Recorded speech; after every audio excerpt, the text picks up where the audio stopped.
Salimullah medical কলেজে ছাত্রলীগের হামলা, কোটা সংস্কারের দাবি ও শিক্ষার্থীদের উপর হামলার প্রতিবাদে স্যার সলিমুল্লাহ মেডিকেল কলেজের শিক্ষার্থীদের ডাকা বিক্ষোভে হামলা চালিয়েছে কলেজ শাখা ছাত্রলীগের নেতাকর্মীরা। এ সময় অন্তত 6 থেকে 7 জন শিক্ষার্থী আহত হন। আহতদের মধ্যে নারী শিক্ষার্থীর সংখ্যা বেশি বলে জানা গেছে।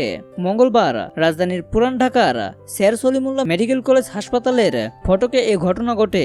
এ ঘটনার পর ছাত্রলীগের হুমকিতে অনেক সাধারণ শিক্ষার্থী হল ছাড়ছেন বলে জানা গেছে। প্রত্যক্ষদর্শী সূত্রে জানা যায়, এদিন দুপুর 12টার পর আন্দোলনে অংশ নিতে কলেজ গেটের সামনে এলে তাদের আটকে দেন শাখা ছাত্রলীগের কর্মীরা। এ সময় শিক্ষার্থীদের উপর তারা হামলা চালান এবং এতে কয়েকজন আহত হন।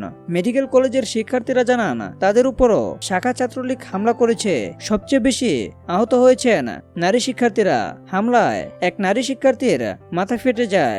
এদিকে ছাত্রলীগের হুমকিতে সাধারণ শিক্ষার্থীদের অনেকেই হল ছেড়ে অন্যত্র আশ্রয় নিয়েছেন বলেও শিক্ষার্থীদের সূত্রে জানা গেছে।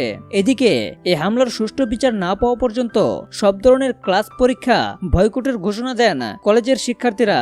এছাড়াও হামলার ঘটনায় জড়িতদের বিরুদ্ধে ব্যবস্থা নেওয়ার দাবিতে কলেজের অধ্যক্ষ বরাবর লিখিত অভিযোগ দিয়েছেন শিক্ষার্থীরা।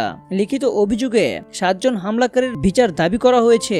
তারা হলেন মেডিকেল কলেজের 46তম ব্যাচের শিক্ষার্থী তন্ময় দাস, শাকের আহমেদ ও সাব্বির আহমেদ, 45তম ব্যাচের সাদিকুল ইসলাম এবং 49তম ব্যাচের জাহিদুল ইসলাম নিশান ও সাফওয়ান আকাশ। তারা সবাই শাখা ছাত্রলীগের নেতাকর্মী বলে জানিয়েছেন সাধারণ শিক্ষার্থীরা।